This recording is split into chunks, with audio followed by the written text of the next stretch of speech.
Yara Jamal, sou evangélico e nunca aceitei. Pastor na política não dá.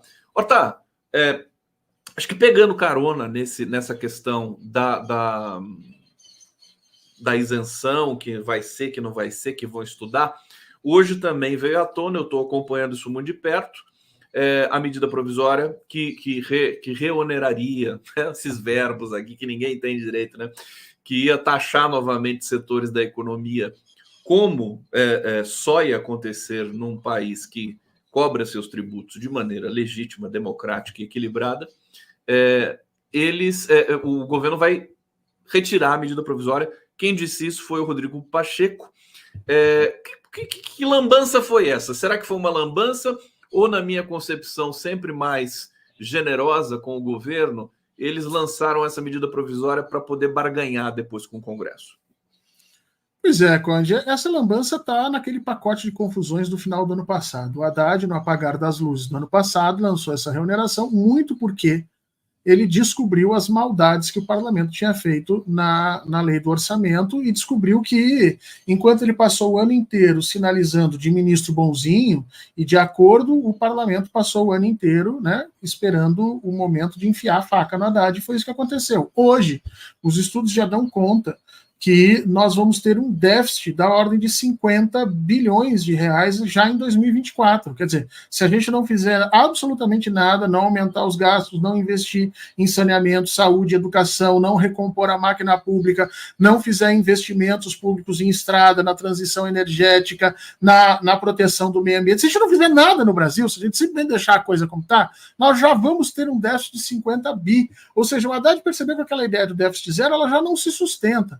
E aí, no final do ano passado, ele lançou essa reoneração. O que aconteceu? Vários setores que tinham ganho durante a pandemia, um privilégio, e aqui a gente tem que começar a falar as palavras que são verdadeiras, né? O governo tem que começar a utilizar o léxico que a população entende, e aí a gente fala de comunicação, né? O Bolsonaro deu um privilégio para alguns setores no Brasil, setores que deixaram de pagar determinados impostos, enquanto todo o restante do Brasil continua pagando.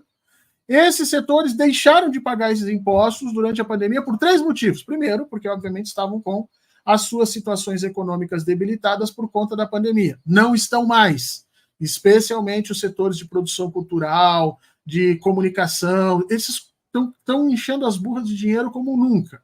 Segundo, eles se comprometeram a não desempregar durante a pandemia. O acordo era esse, não desempreguem, não coloquem as pessoas nas ruas e, se possível, usem esse dinheiro para contratar pessoas. Isso não aconteceu.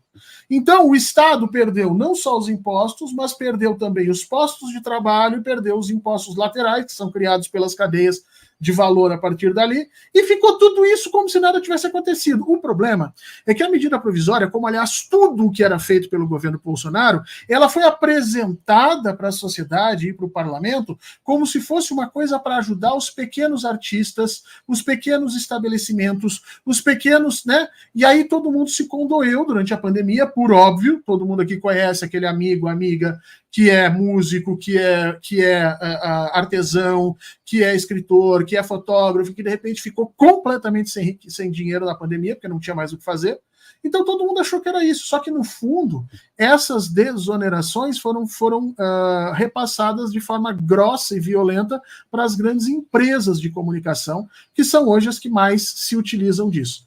No final do ano, a Haddad resolveu rediscutir isso, muito em conta da maldade que tinha sido feita pelo parlamento na LDO.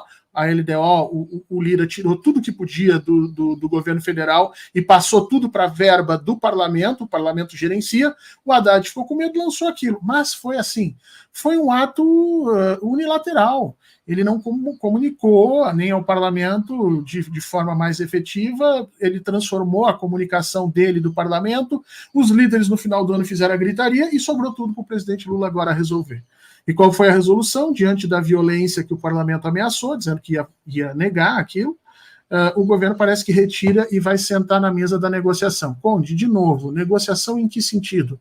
O que hoje o governo tem para negociar? Tem a força das ruas? Não. Tem uma voz forte que vem de dentro do processo em favor disso? Não, porque está uma bagunça. Ninguém sabe efetivamente qual é a voz do governo nessa situação. É a voz do Haddad?